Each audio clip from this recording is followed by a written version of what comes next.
Essa história, na verdade, começou há um tempo atrás, uns 15 anos atrás, quando eu conheci a igreja adventista. Eu era católico, criado em colégio de freira, lá no Rio. Sou do interior do Rio. Sou do Rio, fui criado no interior do Rio, Nova Friburgo. E lá, estudava em colégio de freira, educação muito rígida. Fiz primeiro catecismo. Daí eu saí lá de Nova Friburgo com 12 anos para morar em Salvador. Meus pais são separados. Com 13 anos eu fui para o Vitória da Bahia, comecei a treinar lá e tudo, aprender o futebol, na verdade, porque eu nunca tinha entrado no campo de futebol. E aí um professor de educação física me via pela escola e dizia, não, você vai ser goleiro. E aí acabei me dedicando e aprendi. Essa evolução começou a ser rápida, com 16 anos. Eu já estava na seleção brasileira, já sendo convocado, viajando o mundo inteiro para jogar futebol. Eu vi que o negócio estava ficando sério, né? Daí, com 18, eu tive a oportunidade de fugir para o PSV, da Holanda, que é um grande clube europeu. Depois, com 21, fazer teste no Barcelona. Eu estou contando isso só para você ter a ideia de que realmente eu me preparava para ser um grande atleta, assim, né? Eu não me preparei para jogar no time do bairro, né, da várzea, na Amador, não. Eu tinha um sonho e eu tinha um foco para conseguir realizar, né? Então, chegou no final do ano, depois de todas as conquistas, né, os sonhos realizados, tal, dinheiro ganho, eu só tinha vontade de me entregar. E foi o que eu fiz. Aí chegou em dezembro, me batizei. A gente tinha sido vice-campeão brasileiro da Série C, subimos o time. Eu fui eleito o melhor jogador do brasileiro, fui em São Paulo receber o prêmio. E ele foi muito bacana, porque eu me vi assim no meio dos jogadores, né, mais famosos e tal, os caras os melhores lá do campeonato, Série A, Série B, né, os treinadores Muricy, o Tite, a galera toda. E eu, nossa, agora eu tô aqui no meio dos caras, né, cheguei onde eu queria, né, tô chegando, né. Eu não esperava uma proposta no clube de Série A, que eu achava que era impossível e tal, mas estava chegando. E no meu coração cravada a decisão de me entregar a Jesus e me batizar, e eu sabia que isso implicaria algumas consequências. Fui para Salvador de férias, me batizei, e aí voltei para Londrina, me formei a minha decisão. Aí, batizei dia 27 de dezembro, dia 8 de janeiro veio o quê? A primeira proposta no clube de Série A. Então, na hora eu fiquei extasiado, assim, não sabia nem o que fazer. Aí peguei o celular, senti um monte de mensagem já, meu pai já me ligando, chorando, porque meu pai, ele queria que eu jogasse mais 2 anos e depois fosse para a igreja, né? Ah, joga aí mais 2 anos, depois você vai para a igreja, esse negócio de igreja, vai ter o pé de meia e tal. Eu falei, pô, pai, não sei se eu vou estar vivo amanhã. Falei para ele. E depois do acidente, minha mãe me ligou para falar que eu falei isso com minha mãe também. Falei, mãe, não sei se eu vou estar vivo amanhã, como é que eu vou deixar essa decisão para depois? Isso é algo que o Espírito Santo está me incomodando agora. Então, eu não sei porquê, o Espírito Santo me incomodou naquele momento, me impeliu a tomar a decisão, claro que não veio de mim, porque por mim eu estaria na Chapecoense, com certeza, absoluta.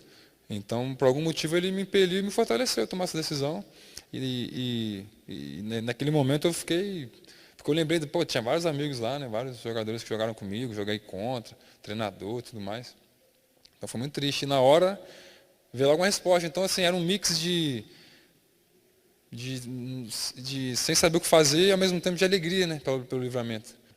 Depois da Chapecoense, foi engraçado, porque isso eu conto no livro, que foi a tentação dele foi tipo videogame. Foi passando de fase, assim, não sei se já jogaram videogame aí, quem joga sabe. Foi passando de fase, porque depois do Chapecoense, o Atlético Mineiro fez uma proposta, aí já uma equipe realmente muito grande, e aí eu já fiquei assim e tal, eu falei, nossa, Atlético Mineiro, eu achava tudo isso possível, né, surreal. Só que Satanás, ele é sagaz, então ele vai fazendo o quê? Ele vai colocando proposta naquilo, algo que te atrai, né. Então ele veio com o Atlético Mineiro. Aí eles não aceitaram também a questão do sábado, foi recusado, eu continuei a minha caminhada, até acabar meu contrato. Faltando 5 dias para acabar o contrato de São Paulo, adivinha o que acontece? Aí o dono do Hotel Bourbon, que é um grande amigo meu, me chama para conversar, me liga, eu achei que até que ele ia oferecer emprego. Falei, nossa, eu vou ficar por aqui em Londrina mesmo, né? Aí fui lá todo bobo, cheguei lá, ele falou que o São Paulo tinha ligado para ele e que queria meu telefone para fazer uma proposta, e que era algo de 3 dígitos. E só que a única condição era a seguinte, eu tinha que abrir mão do sábado por 2 anos. Aí eu dei risada na cara dele. O São Paulo é o time que eu sempre sonhei em jogar. Olha só como é que ele é astuto. A minha esposa sonhava que eu jogasse no São Paulo um dia. E aí ele veio com o quê? Com o São Paulo. E o cara falou a mesma coisa. Meu pai já falou a mesma coisa 2 anos, e o cara veio com a proposta dos 2 anos. Cara. Justamente. E depois minha mãe lembrou do que eu tinha falado para ela, né, em relação a que eu não podia deixar passar, né? Minha mãe ligou para mim em prantos e tudo. Nossa, filho, eu lembro que você falou para mim que você não podia adiar essa decisão porque não sabia se você estava vivo amanhã e tal. E essa é a verdade, né?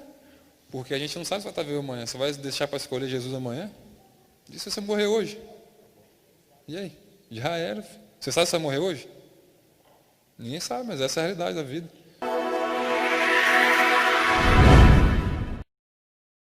Então, no profissional, eu joguei em vários clubes, né? Eu comecei já em Campo Grande. Eu tinha 16 anos de idade, eu já jogava no profissional. Eu tive o privilégio de participar de um campeonato brasileiro da Série B, Olha. onde na época o Grêmio, né, participava também.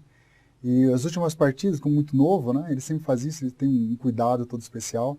Em 16 anos eu pude jogar uma partida toda em Campinas contra a Ponte Preta. Olha. Ali, para meus familiares, para mim, foi assim, um momento, um marco para mim. Uhum. E, posteriormente, transferi para o São Paulo Futebol Clube, né, Fluminense do Rio de Janeiro, Santos Futebol Clube, passei também.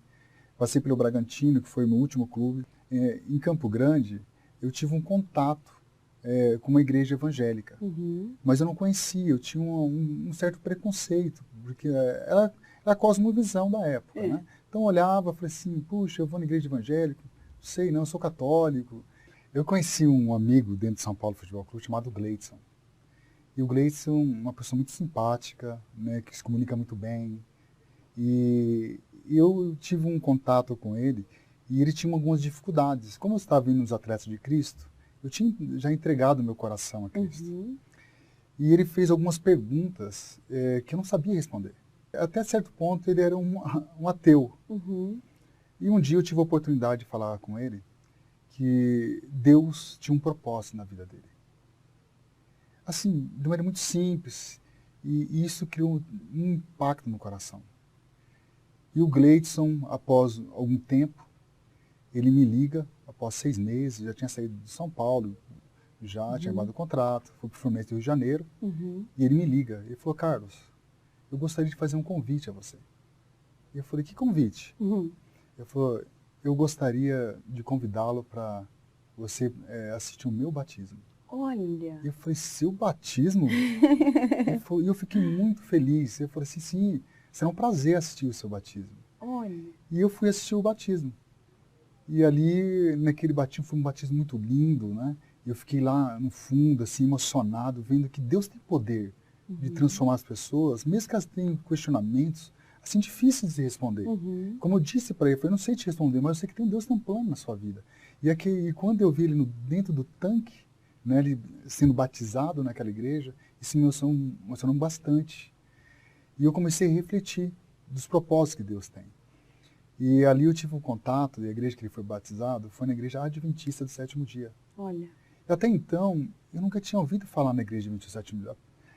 Aí eu falei, o que é a igreja Adventista do Sétimo Dia?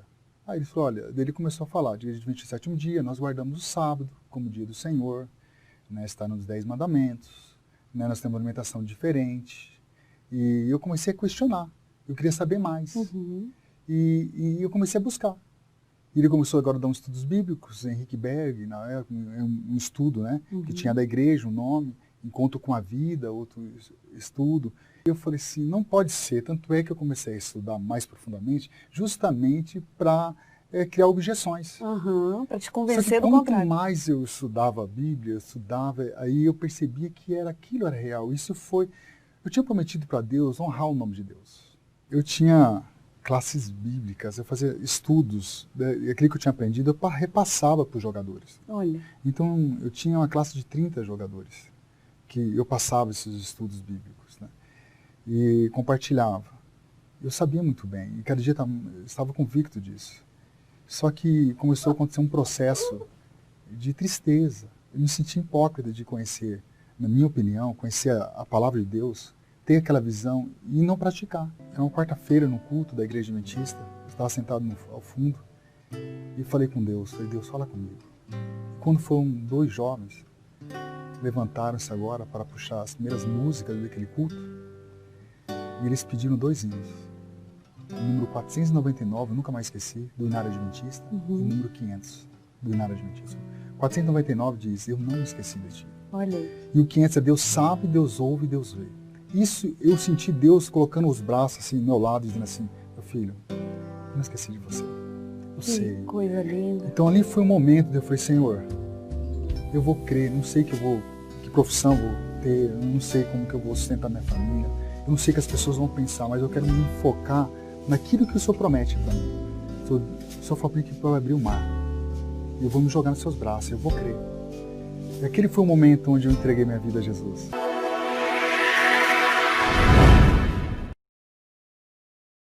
E foi nesse momento, aos 11 anos de idade, que eu conheci, foi um empresário, ele tinha uma transportadora, e aí ele começou a alavancar a minha carreira como jogador de futebol. Quando eu conheci esse empresário, aos 11 anos de idade, eu fui emprestado para o Curitiba Esporte Clube, para disputar o Campeonato Sul-Brasileiro.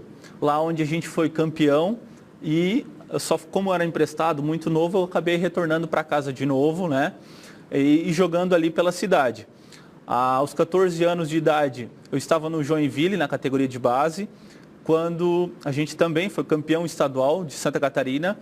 E aí, aos 15 anos de idade, eu tive uma proposta para o Figueirense Esporte Clube.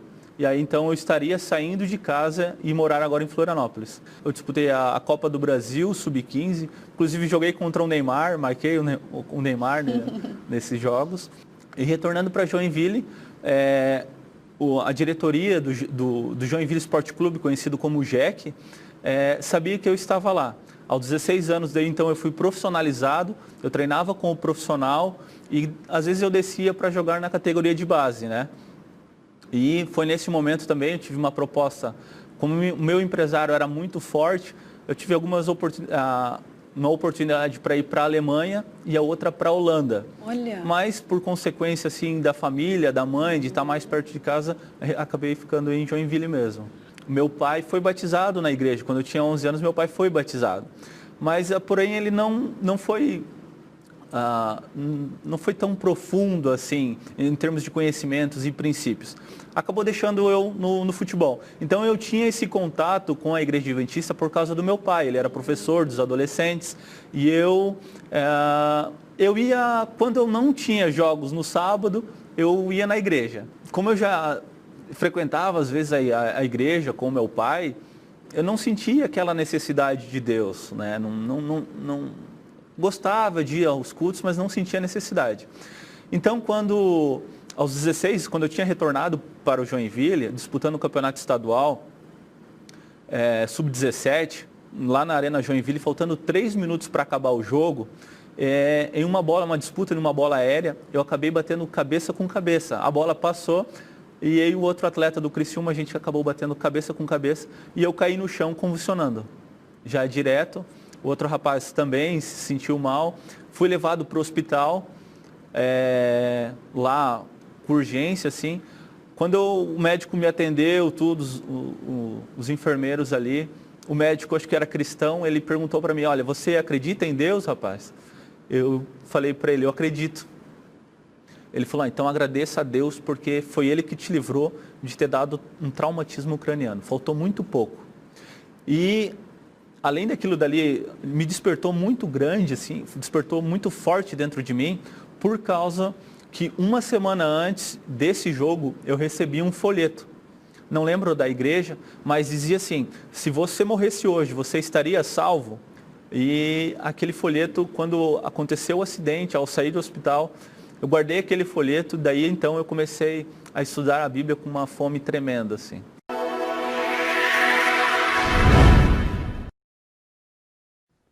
Na realidade, eu estive lá participando desses campeonatos de primeira divisão e tudo, e de repente acabei caindo num clube onde ele iria somando os pontos até um determinado...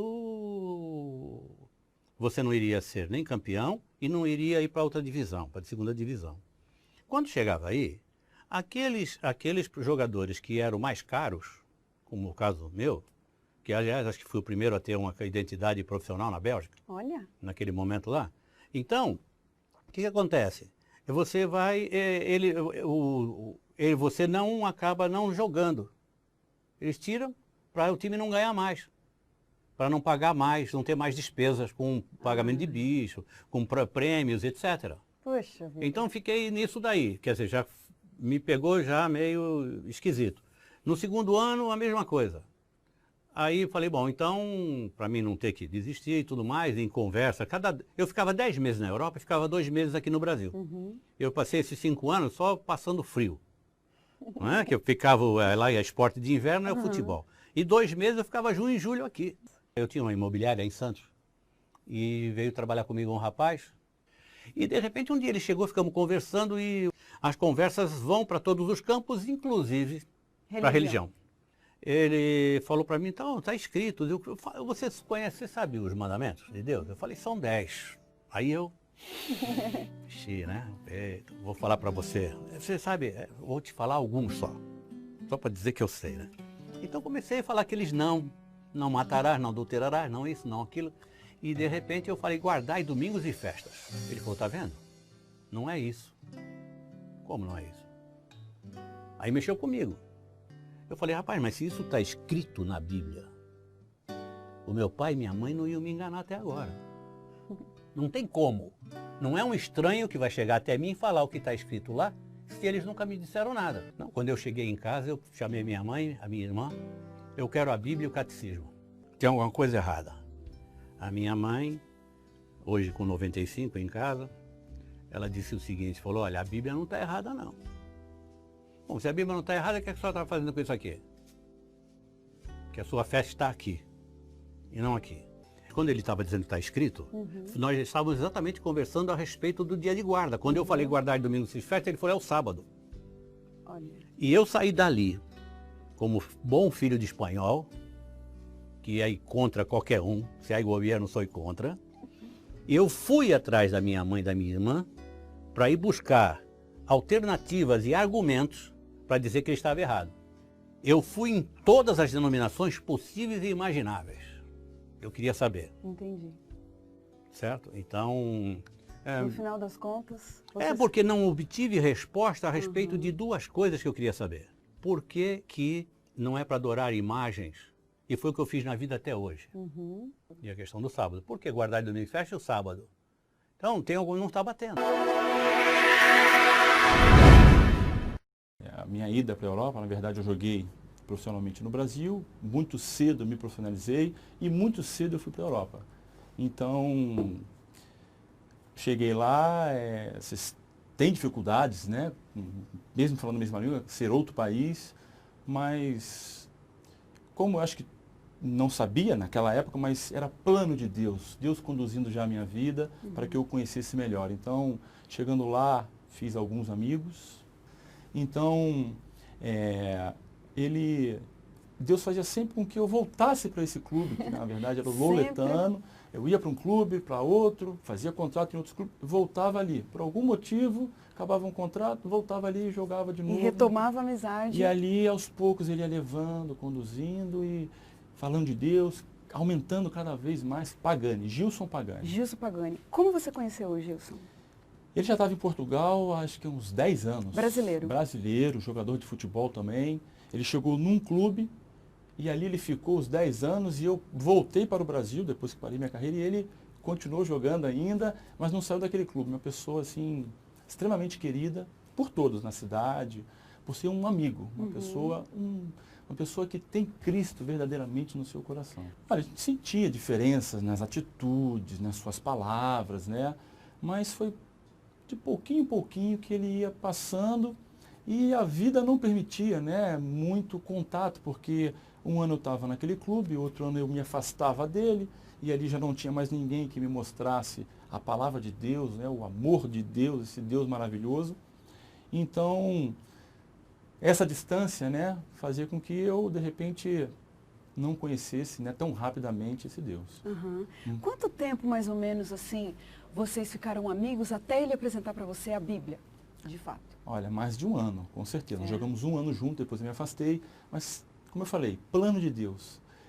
Deus conduzindo a minha vida, mesmo sem eu querer, porque a minha direção era outra, a minha ideia era outra. Então, Deus fazia sempre com que eu voltasse para esse clube, que na verdade era o Loletano. Eu ia para um clube, para outro, fazia contrato em outros clubes. Tem até um detalhe engraçado, porque quando nós íamos viajar para um jogo, foi num sábado, esse jogo era um sábado, o Pagani não estava, e eu não sabia até então. Ele nunca tinha entrado em detalhes de doutrina. Então, falei, cadê o Pagani? Ele é capitão do time, né? Um grande, excelente jogador. Cadê o Pagani? E os amigos meio que brincando, debochando. O Pagani tem uma história aí que quando o sol aparece, ele se esconde, quando o sol se esconde, ele aparece. Eu falei, ok, lobisomem? E brincando com o pessoal e tal. E mais tarde eu fui saber, eu perguntei a ele, foi quando ele de uma forma sucinta e, enfim, com muita sabedoria, sabe? Me mostrou o que era o sábado, enfim. Olha, a verdade é que a gente ouvia, você pode até saber que é verdade, achar que é verdade, mesmo sem ter plena confiança naquilo, mas se reluta. Eu relutei 2 anos, porque eu cheguei a um estágio, como eu falei, não fui nenhum fenômeno, mas você já estava inserido no meio do futebol, como profissional, né, já há alguns anos, ganhando, vivendo daquilo, sustentando família daquilo, né, e vivendo bem, né, e você não quer largar, né, aquilo que você está vivendo, a fama, o teu ego, que ele cresce, ele insufla de tal maneira que Entendo. é complicado você largar. Tudo isso te Só segurava. conhecendo profundamente a Deus. E eu não tinha ainda esse conhecimento, que foi, como eu falei, foi aos poucos e eu relutei muito. Foram 2 anos para me decidir estar ao lado de Cristo.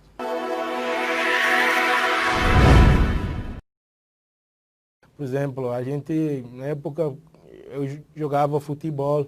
Quando a gente ganhava um torneio, a gente festejava no lugar mais caro do país. Então, o mundo oferecia tudo pra gente, sabe? Era bebida, droga, mulheres bonitas. E aí, muitas vezes, eu sentava lá, mas tinha tudo para ser feliz, mas ao mesmo tempo eu não estava feliz. Eu sentia que estava faltando alguma coisa. Eu falava, mas espera aí, o que está acontecendo comigo? Eu tenho tudo para divertir com a vida, para bagunçar, mas eu estou sentindo que está faltando alguma coisa. Eu tentava sempre preencher aquele vazio. Às vezes eu pensei assim, será que é falta de dinheiro? Ou será que é droga, é vício? Muitas pessoas, às vezes, tentam preencher esse vazio com vício ou com vício de mulher, de droga, de bebida, ou dinheiro, ter mais dinheiro, mas nunca preenche. Só que eu não sabia que aquele vazio que eu tinha, que era lugar reservado para Deus. E aí ele me levou para a igreja. Só que acontece o seguinte, como tem várias religiões, né? E aí me levou para um dos igrejas lá, sabe?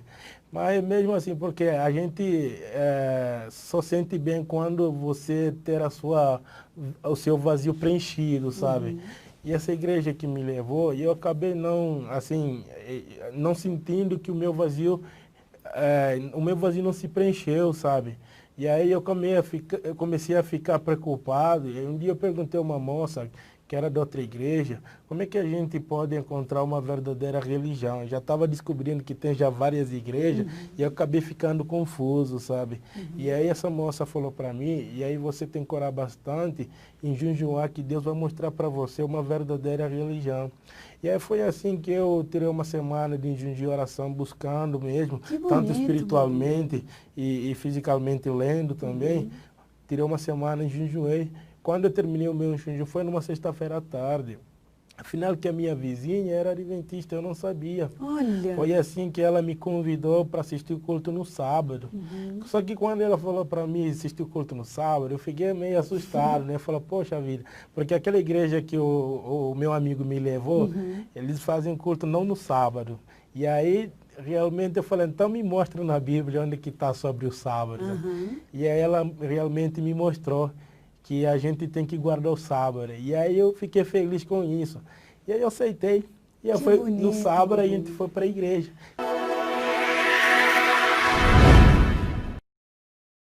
Só o que tinha. Com 16 anos, aí eu já fui para o Atlético, treinei e já fui aprovado.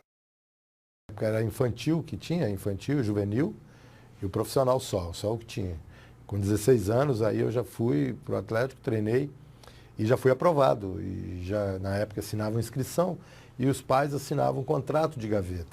Para não perder o clube, já prendia o jogador ali, né? E meu pai assinou e dali começou a minha trajetória. Mas aliado a isso, eu trabalhava e estudava também. É mesmo? Claro, porque eu tinha com 11 irmãos e eu sendo um dos mais velhos, tinha que ajudar em casa. Então eu trabalhava e estudava também. E eu montava uma estratégia fantástica, porque os dias eu não treinava toda semana, eu tinha 2 ou 3 dias para treinar, eu estudava, trabalhava de manhã no comércio, tá? E os de menores que trabalhavam naquela época tinham o direito de estudar no Senac, no comércio, poderia estudar no Senac. Então o que eu fazia? De manhã eu trabalhava, de tarde não todos os dias da semana. Ia treinar, voltava do treino correndo, voltava lá para o colégio, para o Senac, aí o rapaz lá assinava a minha carteira e eu tinha que voltar para a loja para fechar o expediente. Gente. E fui levando e Bom, terminei. desde cedo você já teve que ser bem disciplinado, né? Sim, organizado. disciplinado e tinha que correr desde cedo, né? É verdade. Que não era fácil. E eu sei que foi tudo conciliando. Olha. Aí, posteriormente, eu já ganhava um salário no Atlético também. Eu já tinha um salário. Com essa idade, eu já tinha um salário. E, posteriormente, eu fui promovido a juvenil, né? Já melhorou bem o salário. Aí eu continuei, aí eu não parei de trabalhar, porque já não dava mais, aí continuei, fiquei estudando e jogando. E depois, posteriormente, fui profissional. Olha. E aí, né, tive bom contrato, salário, luva, etc. E aí fui tocando a minha vida, né, dentro do futebol. E aí, em determinado tempo, eu terminei na época falava científico, né? E eu fazia engenharia na época, mas não era o meu dom. O meu negócio era publicidade, jornalismo. E eu acabei não continuando. Vivi de futebol praticamente todo esse tempo, né? E como profissional, eu vivi 15 anos e mais um período na categoria de base, mais ou menos uns 20 anos dentro do futebol. Aí, como técnico de futebol, eu já tinha parado de jogar, né? E aí eu trabalhei na televisão um determinado período e tinha uma empresa também e trabalhava na televisão como comentarista e fui convidado para entrar no Atlético como coordenador de futebol, ou diretor de futebol, que seria, né? Não como treinador. Treinador até era o Dario Pereira, que foi de São Paulo e tal. E aí eles me colocaram, provisoriamente, Me perguntaram se eu aceitava, eu já conhecia o grupo e eu aceitei. Aí eu me converti e frequentei uma igreja judaica messiânica por 16 anos. Nesse período eu frequentava essa igreja. E a gente já tinha noção do sábado. Só que guardava o sábado de uma maneira mais light. Aí a gente, quando estávamos lá, eu e minha esposa falávamos, está faltando alguma coisa, né? Está faltando, a gente está bom e tudo, mas falta. A gente tem algo mais profundo a buscar. Uma verdade mais profunda, e a gente tem que se empenhar, a gente precisa estar ativo em alguma coisa e nós resolvemos sair. Um dia na casa da irmã dela, eu vendo a televisão, eu vi o Ivan Saraiva fazendo uma pregação. Achei super interessante, parei e me atentei para aquilo. E fiquei muito bem tocado. E pensei comigo mesmo, olha, estou achando o caminho. Gente, que coisa. E isso que eu sempre fui muito questionador, e muito, assim, no sentido de buscar realmente a verdade. Claro. Porque você não pode viver fora dela, né? Senão tudo é engano. Né? E aí eu comecei a assistir a Novo Tempo. Olha. E nesse período eu tive que fazer uma cirurgia de quadril. Tive que botar uma prótese de quadril, em detrimento à questão do futebol. E aí eu fiquei mais preso em casa, e aí fiquei vendo mais a programação. Aí a coisa ficou muito mais latente. Puxa. E a minha vontade muito grande. Olha, desde o princípio, porque foi nós ficamos quase que um ano só em cima de estudos, né? Muitos estudos. E desde o princípio, cada coisa nova sempre me tocava mais. Crescia dentro de mim uma vontade muito grande. Espiritualmente eu crescia cada vez mais. Mas o grande momento foi exatamente no dia da inauguração da igreja, lá no Belvedere, na inauguração da igreja, e foi o batismo.